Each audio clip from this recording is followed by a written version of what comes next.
To Vermont Sun and Shade. So, I wanted to share with you. Let me flip this for a minute. I wanted to share with you this morning, and it's a news article about bison that got loose. And so, before I read it, I just want to share a couple things with you. And first of all, I want to thank you very much for having a cup of coffee with me this morning. And so this the bison that they're talking about are like right up the street from where I am. I'm trying to figure out where to put this. Here we go. So they're right up the street from where I am. And I so people will frequently go up there and visit the bison when they see them near the fences. So something I did notice this past summer, and I said something to one of the tourists. There were some tourists coming down through from Canada, and one of the bison was acting a little agitated, and you got to figure there's probably 20, 50 people sometimes at a time going up to that fence, and they go with carrots and they feed these bison. So, and some of them tease these bison. They tease them. And I said to one of them, and they get very, very close and they stick their hands in. They go stick their hands in and then out. And I says, I wouldn't, like do that because it could aggravate them, even though they are seemingly very calm. That could be aggravating. And as soon as I said that, the bison started to act a little agitated with this person, and they pulled way back. And so there's a fence. It's a good fence, but it probably wouldn't hurt if it was doubled up or some really good space between the people and the bison. People don't have to be sticking their hands in to these bison. So anyway, this is a story. So this is literally less than a minute up the street from me. These bison are. So I'm going to flip the camera and see if we can get this video of the bison that were literally up the street here. And that's probably an advertisement first.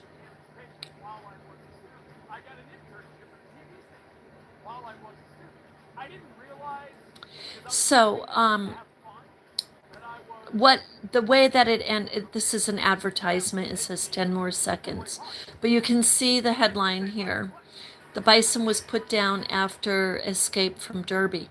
Now you got to figure these bison are literally thousands of pounds.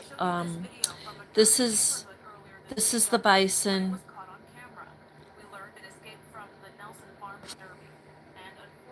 This is what the field looks like up the street. It has ample amount of acreage.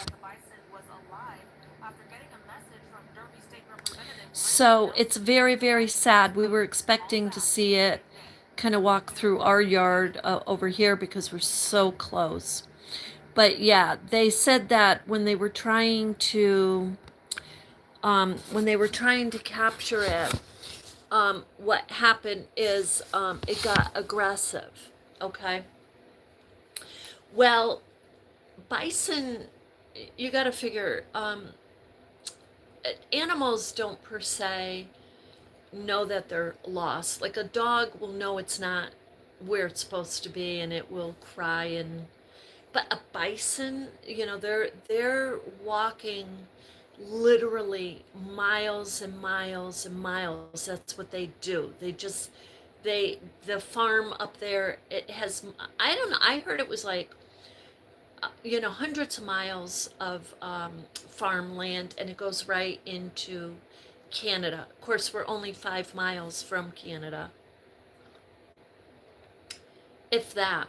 So anyway, the bison unfortunately was put down. So it ended very sadly. I really wish that they could have figured out something else. I don't understand if it was getting aggressive, um, which why first of all they wouldn't anticipate that it would get aggressive if there were a bunch of people trying to round it up when it's used to free roaming. You know that song where the buffalo roam? Well, that's what they do. They roam. But why they wouldn't have been ready to sedate it and then, move it like with a crane or something. I mean, they could have moved it. They could have figured it out. I'm sure they could have figured that out.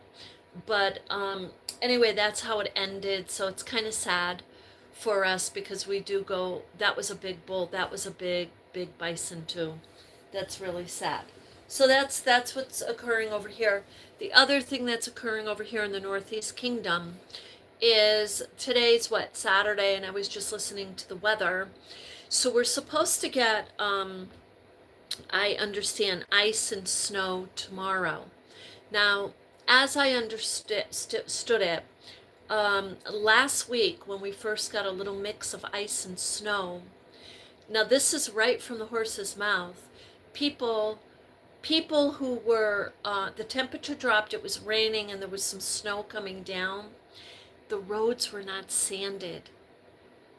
Okay, after all of these years, we've had almost 30 some odd years of very mild winters in Vermont. I'm just saying we should have a lot of sand saved up. I'm just saying. The roads, a friend, a coworker of mine said she slid all the way home. If there was a car in front of her, she said it would have been absolutely tragic. So I I'm just throwing caution out there to you. This might be one of those really icy winters, but if it is, we would hope that they know the weather within a few hours. Absolutely get a few trucks on the main drags and just kind of give it a little sand on the main drags, because we only have a main drag. we have we have a main drag, and yes, there's the side streets where people are, but usually the Vermonters, they know they're not going anywhere when there's ice and snow on the way. But there were a few, but when you're leaving work, like, or if you work in a hospital or you work in a grocery store or you work in some kind of medical or a field where you absolutely have to be there, you want those roads, you want to be able to count on at least the main drag. So I guess I'm throwing a little shade today. I don't mean to be, but I just want people to be safe. So anyway, now the other thing that's coming with this cold dropping, because today it's cold, it does feel like it's 20, and I just went out and there is an absolute Canadian chill in the air. Hi, how are you? Let's see, who's that? Unlike, I can't see it really good. Dragon Key and a Sonic. I can't read the names good. Angela, I can see that. How are you today, guys? How are you? So the other thing is the chill is really in the air. Now up here, because I'm in the Northeast Kingdom, there's going to be a lot of wind. Now if you're on a lakefront or you're on the ocean, on the coast, you're going to get a lot of wind also this winter too. So this is what I say, with the draftiness that comes straight through the houses, especially super old house like this. I want to get the history on this house. This house is like a couple 100 years old. I would love to get the history. But the thing is, the drafts do come through.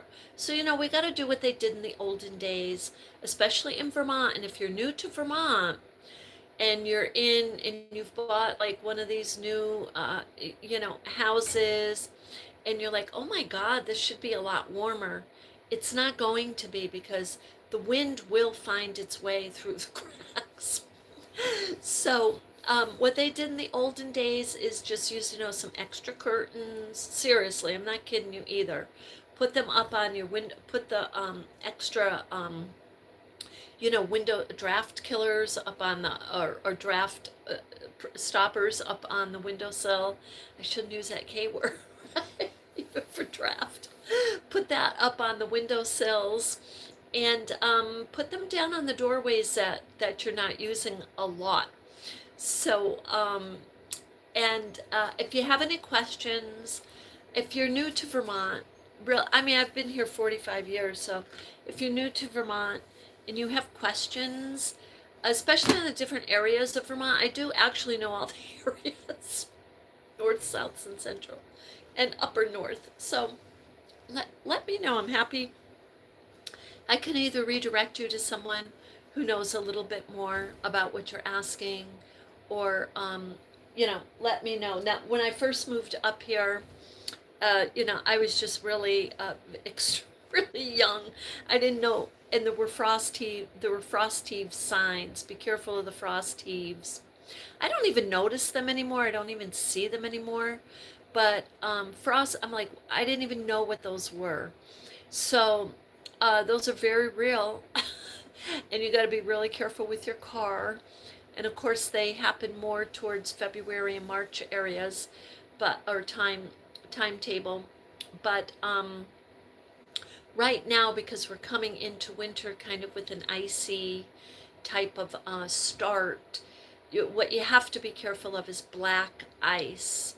So kind of do a little research, read up on that. If you hit it, how to get through it. When I first came up here, we had a neighbor who actually lost her life to it, and a lot of people do, because you can't see it. It's just very, because it's so cold, it's really just the surface of the pavement or even dirt that freezes up. And because you're not seeing it, you're not slowing down, you're not going around it. The car isn't, and the car isn't heavy enough to kind of crack it and form a little traction. It's not. It's so embedded into the earth, and it's just slick. It's so slick. So you have to be super duper careful. There's usually patches of it. Sometimes there's large patches, but if you can maneuver through it, and I have hit it a few times in my lifetime, up here a few times, but I always was able to grab traction somewhere. So a lot of times it's great when we have the snow first, and then if there's ice, you can always traction up on, if you had to go up on a lawn and traction the car that way, your tires into snow, because that's just a lovely way to get some traction and safety to get your car to stop. Always look for a little snowbank or something if you can. If and that goes for out on the dirt roads especially, you'll be able to find snowbanks. But anyway, with that, I thought I would just jump on here and share that tiny little clip of our beloved bison that we lost up here. They also have up there, which are gorgeous. And I was heading up there when I heard about this bison, and I had seen the authorities up there right across from where and something was going on. I didn't know what. And when I pulled in here, one of my neighbors told me there's a bison on the loose, and I said, oh, that explains it, because something's going on up there. But unfortunately, that is what happened, that they euthanized it. So anyway, I say there must have been, like I say, I'm just say it again, I'm not understanding why they didn't sedate it and transfer it back. So it may have been agitated because it wasn't well. So when it was sedated, maybe they could have done some blood tests they could have figured out what was going on. So that's what I say. That's just what I say. But anyway, so our animals, by the way, when they do get agitated, I know my little Sophia, who I lost about 3 years ago, one of the first signs that she wasn't feeling well is she was agitated. Her behavior was agitated. Um, anyway, and it ended up that she had diabetes, and she was just the sweetest thing on this earth. I had to give her 2 shots a day, and she totally understood. She was ill. She knew. So, anyway, with that, I hope that you have a beautiful, beautiful day. I am doing remarkably well with my herbs, and so now I am watching them carefully, because right now, the part of the house that they're in, I'm watching the temperature. It's kind of dropped to, it's like 68. If it goes anywhere below that, I'm moving those to the back of the house, where I have a efficiency heater going to kind of keep it nice and warm. I will move them back here. So I did some research on that. The lighting overhead is totally, totally adequate for your plants. You do not have to buy a grow light, especially if it's only a couple of days. So I'm letting them stay out there for now, watching the temperature. You do have to watch the temperature with your plants in the winter in Vermont. Whether you're in a very well heated establishment or you're in an old farmhouse, you need to watch them. And so I just got like a thermometer that is only like, it was $2.99. So I watch the thermometer, and when it gets a little lower, I move them back here. And but that is the energy you need to put into them. Now, could I keep them back here with the overhead light? At the risk of them just not getting enough vitamins from the natural sun and vitamin D, I could do that, but I would probably lose them. So where they can get the vitamin D, I put them out there and they get the vitamin D. Now, the other thing I could do is take the efficiency heater and put it on them out there for a little while and just warm up the drafty area. So I could do that too. But anyway, so that's just where the research has taught me how to keep an eye on the plants. So with that, I hope you have a beautiful day. I will try to get you more,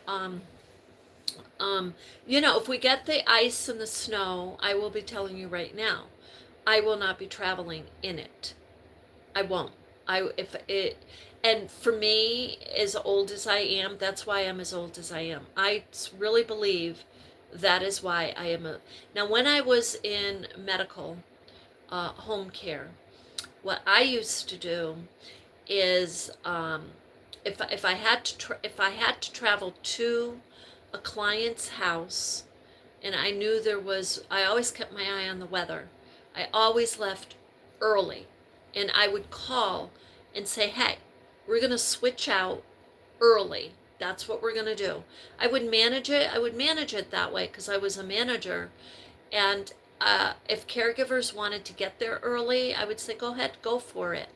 We were very flexible with it. I never would put a caregiver in a position where they're traveling in a blizzard. It doesn't make any sense. And if there was a blizzard and it was time to go, I'd call the next caregiver and say, I'm staying. I'll do the shift. If you want to show up early in the morning after the storm, come on over. That's how we did it. That's keeping people safe. Anyway, because the Vermont roads, they're not just, look, they're curvy, they're on lakesides, they're up on hills, they're up hills, down hills, they're steep, not good. And sometimes they go, like what is it, Route 14 here in Vermont, Route 14